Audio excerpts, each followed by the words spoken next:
10 de junho de 2026. O ministro dos Esportes do Irã, Ahmad Doniamali, avisa a FIFA: se bandeiras não oficiais aparecerem no estádio, a seleção para o jogo e sai de campo.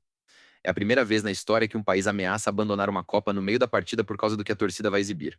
E não é ameaça de Araque. O ministro fala em nome do Conselho Supremo da Revolução Cultural Iraniano, a autoridade moral máxima do regime. Enquanto isso, o mundo descobre que a partida contra o Egito, em Seattle, caiu exatamente na semana do orgulho LGBT da cidade. Pois é, a coincidência é tão conveniente que chega a ser cômica. Se não fosse uma guerra real acontecendo no fundo. Para entender o tamanho da coisa, Estados Unidos e Irã estão em guerra desde 28 de fevereiro de 2026. Um ataque surpresa matou o líder supremo Ali Khamenei, segundo a Folha de São Paulo. O conflito já passa de 100 dias, e 75% dos jogos da Copa são em solo americano, incluindo as 3 partidas do Irã no Grupo G. A seleção persa estreia contra a Nova Zelândia em 15 de junho em Los Angeles, no SoFi Stadium, depois enfrenta a Bélgica no dia 21 no Levi Stadium em Santa Clara e fecha contra o Egito em 26 de junho em Seattle, no Lumen Field. 3 jogos dentro do país com o qual o Irã troca tiros no Oriente Médio. Dá pra sentir o climão, né? Agora junta isso com uma ameaça pública de abandonar o gramado e você tem a receita para o maior escândalo diplomático da história das Copas. Não é torcedor vaiando. É um governo usando o apito como arma. A declaração do ministro Doniamali foi publicada na quarta-feira, 10 de junho, pela imprensa estatal iraniana. Citação literal.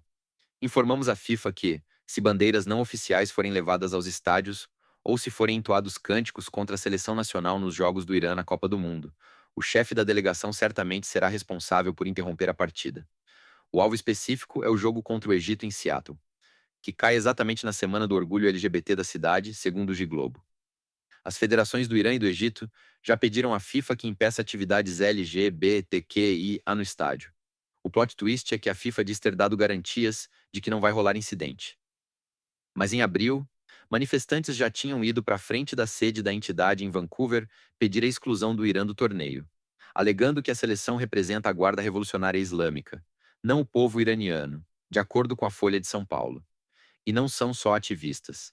O próprio Departamento de Estado americano já havia dito, em comunicado oficial citado pela mesma Folha, que a presença do Irã na Copa era problemática dada a situação militar. É um nó diplomático com chuteira. A diferença é que, desta vez, o nó vai ser desatado no meio do gramado, com transmissão ao vivo para bilhões de pessoas. E a FIFA, que sempre se orgulhou de manter o futebol longe da política, vai ter que escolher um lado. Porque ficar em cima do muro, neste caso, significa deixar que o Irã dite as regras do que pode ou não ser exibido dentro do estádio. Enquanto a FIFA tenta conter o estrago diplomático, os torcedores iranianos já estão sendo barrados na prática. A Federação de Futebol do Irã informou que a cota de ingressos foi revogada dias antes da abertura. O país tem direito a 8% da carga total dos seus jogos, mas as reservas foram canceladas, segundo o UOL. A Federação Iraniana reclamou publicamente que os Estados Unidos agora tomam ações para dificultar a presença de torcedores iranianos nos estádios. Enquanto isso, o time treina isolado em Tijuana, no México. Escoltado por caminhonetes da Guarda Nacional com soldados armados, rifles à mostra. O cenário é surreal. Você tem uma seleção nacional em regime de segurança máxima num país vizinho, sem poder pisar no território onde vai jogar. E por que no México? Porque os vistos americanos só saíram na véspera.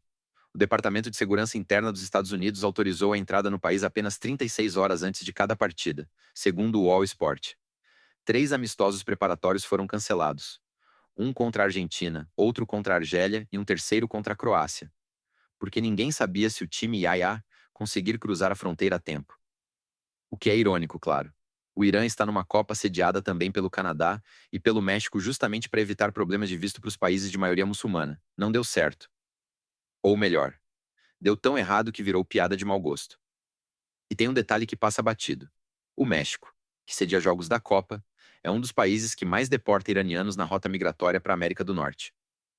Ou seja, o time está hospedado num país que trata seus compatriotas como ameaça. Agora, o ângulo que ninguém está conectando direito.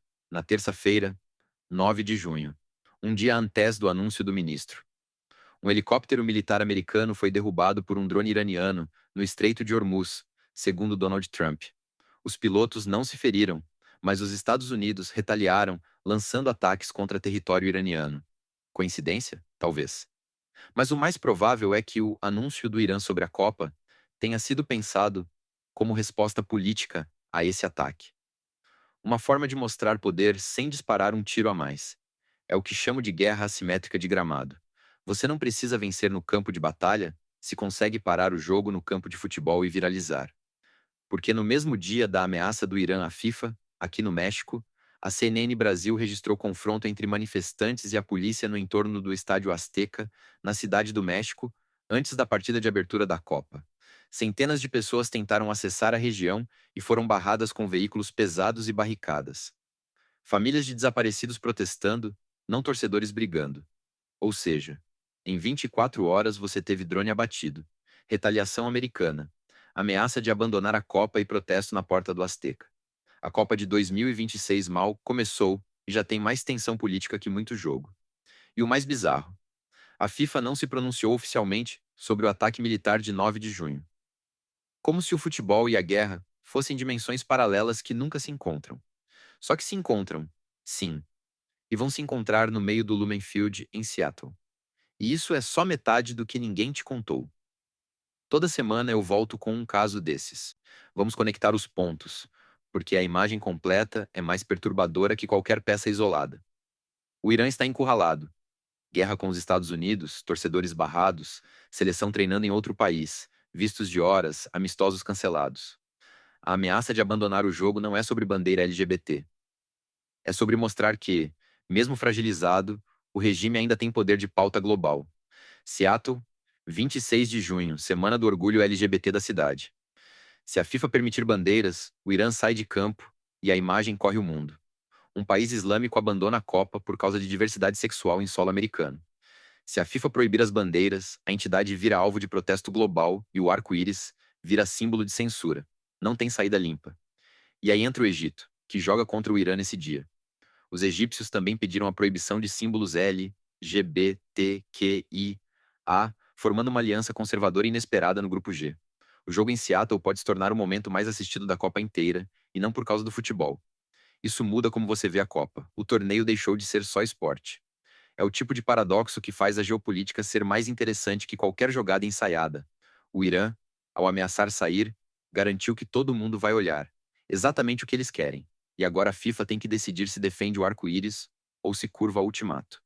Porque silêncio, neste caso, já é uma resposta. A pergunta que fica: se uma bandeira aparecer em Seattle no dia 26, o Irã realmente sai de campo? Ou é blefe diplomático para pressionar a FIFA? O helicóptero abatido um dia antes, a guerra de 100 dias, os vistos na véspera, os 3 amistosos cancelados, a escolta armada em Tijuana. Tudo converge para um jogo de xadrez que ninguém pediu, mas que vai acontecer no gramado. Manda nos comentários. Você acha que o Irã cumpre a ameaça ou recua na hora H? Se gostou, clique em inscrever. Toda semana tem um Express novo às 18 horas. E a pergunta que fica ecoando: será que a FIFA vai proibir o arco-íris ou empurrar o problema com a barriga até o apito final?